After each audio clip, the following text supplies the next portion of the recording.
Assalamualaikum warahmatullahi wabarakatuh. Hi great students, how are you? I hope you are always in a good conditions and situation. Glad to welcome you back in this online course, Classroom Management with Miss Fatima.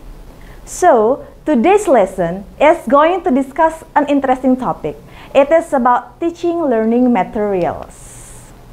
And this topic is very useful and helpful for you as a great teacher in the future. Because why? Because the successful of teaching and learning process depends on how teachers share, explain, or deliver the materials to your students. So, the purpose of this video is to make you understand how to organize teaching learning materials to maximize students' engagement and interactions in the face-to-face class or in the online class. It will be interesting, right? Alright, this topic will be divided into 4 sections. The first, we will talk about definitions of teaching learning materials.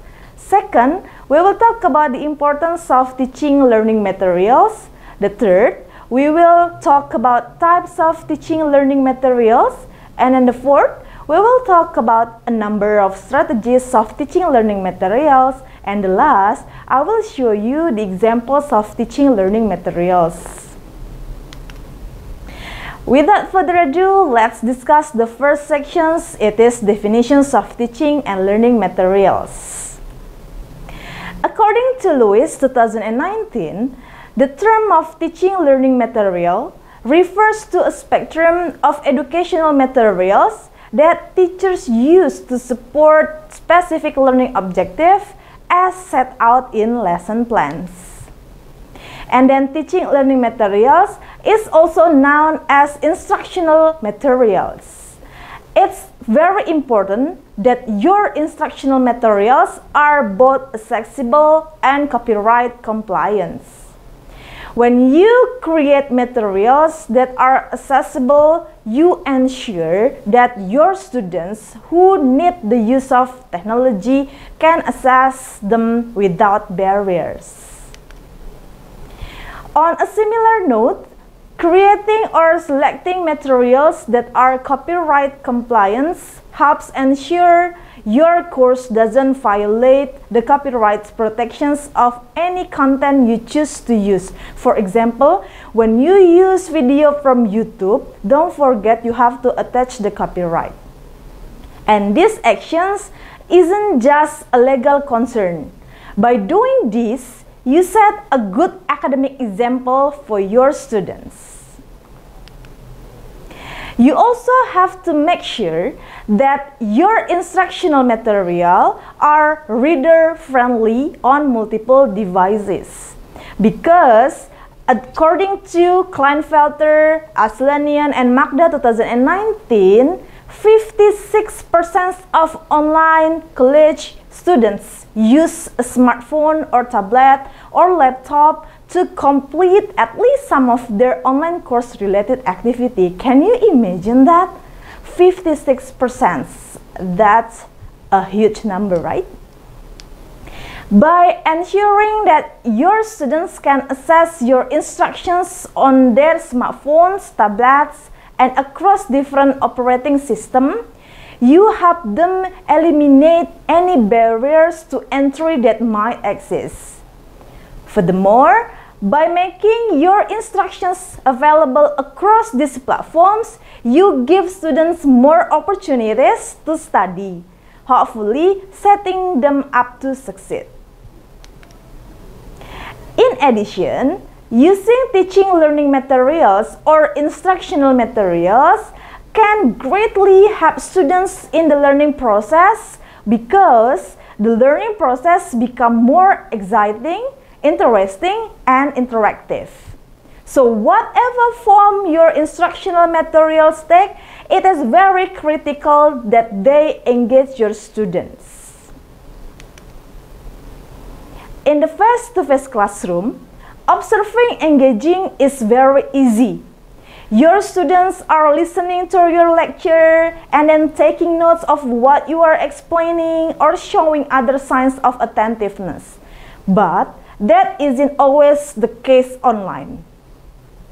Online, you cannot see your student, meaning that it is very important to structure your material in a way that likely to keep their attention. There are some important points of instructional materials. First, they can make lesson interesting. The second important point is to make learning easy. And the next, to help learning to remain in the minds of the learners for a longer time. And then the next important point is to help the facilitator to deliver his or her lesson successfully and easily, and then enable the facilitator to express intended concepts of learning effectively. Besides that, teaching learning materials can be found locally and cheap. They are easy to carry and provide. They are also simple and adaptable to the situations or conditions. And of course, they also enable learners to participate actively and then help them to relate what is being taught to real-life situations. What about types of instructional materials? Do you know it? Okay, if you don't know the instructional materials type, okay, I will tell you that there are some types of instructional materials. The first is print aid, such as textbook that you use in the class. And then the second is audio aid, such as radio, tape recorder. And then the third type is visual aid, such as map or flashcard. And then the next is audio-visual aid, such as LCD and multimedia. And then the last type is electronic interactive. Okay, that's all the types of instructional materials that should be known by you. And then what about the strategies that you can use to maximize the students' engagement? Do you have any idea about it? Okay, let's discuss it together. So basically, one of the easiest strategy you can employ to maximize students' engagement is to chunk your instructional materials. What is the meaning of chunk your instructional materials? Okay, so actually, this action or this strategies refers to breaking larger pieces of instruction into smaller, more manageable components for students to consume. And by doing this, you help students focus on your content one step at a time. And then there are a handful of benefits of taking this approach to your instructions. Buddy Powers and Fitzhauser 2006 notes that chunking can increase the amounts of information students can remember and improve their ability to recall it. Additionally, chunk helps you ensure that you are addressing your learning objectives. By thinking in terms of smaller pieces of instruction, you increase the likelihood that you can map those pieces to the individual macro objectives in your face-to-face and online course. The second strategy is to create opportunities for interactions, So the second strategy is to create opportunities for interactions. When you start developing online courses, it can be tempting to include written lectures, recording of live lectures, and another. And everything that's worked well in face-to-face classroom, you can use that to boost or to increase your students' interactions. While there is nothing wrong with this sorts of materials, it's important to note that unlike in a face-to-face classroom, you cannot be certain that students are engaging with the materials. For example, a teacher delivering a lecture in the classroom can see if his or her students are paying attention. Give online students a comparable video and they might be doing any numbers of other things while it's playing. Because of this, creating opportunities for students to engage with the content in a way that you can observe is very critical. One way you can do this by creating interactive lessons. There are numbers of tools to help you with creating interactive activities. You can consider replacing e-books that students can scroll through with interactive lesson that they can click through.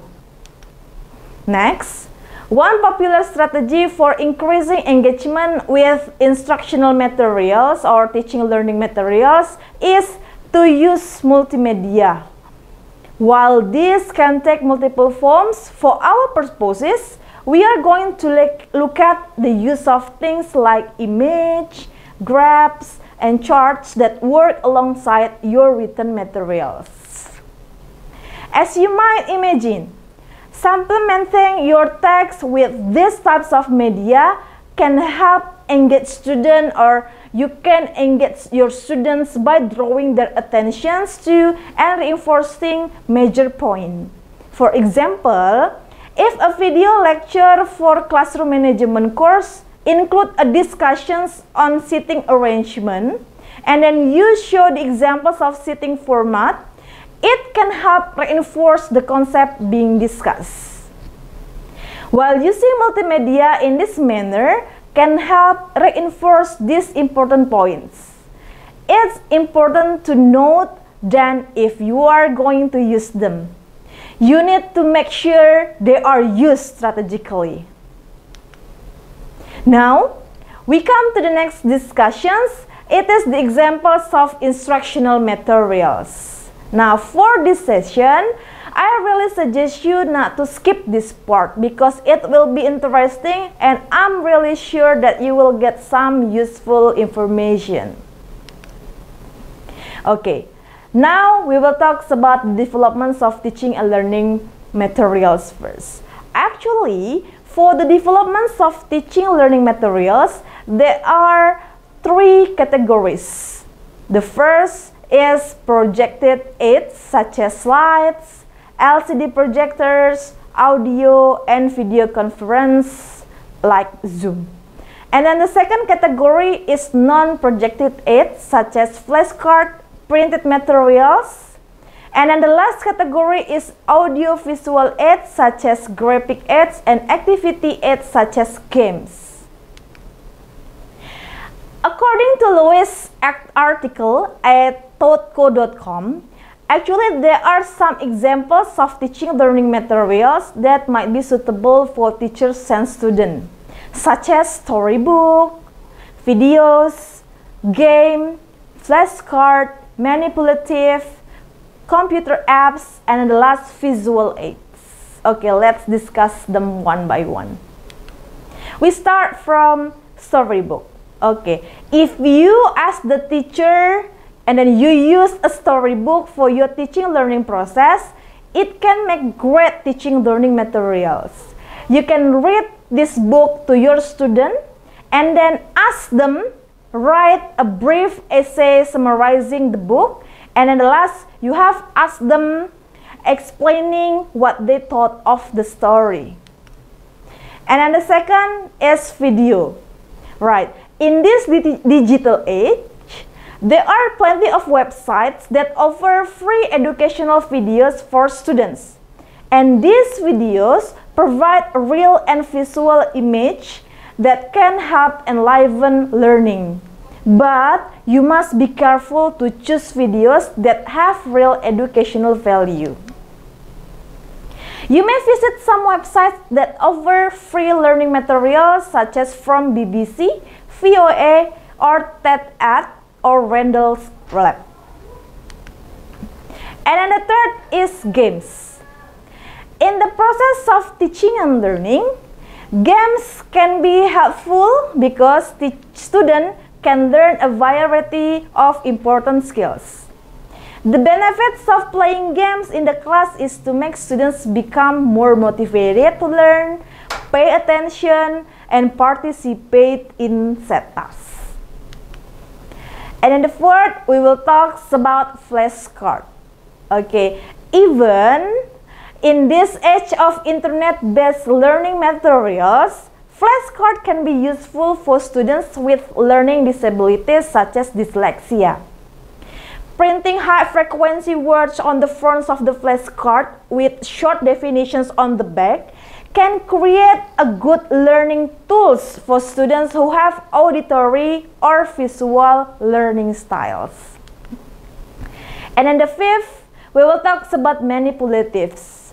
So manipulative are physical items such as gummy bear, blocks, marbles, or even small cookies that help students learning numbers, for example, or another subject.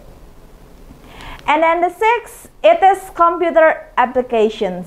Okay, nowadays, plenty of learning computer software is available online.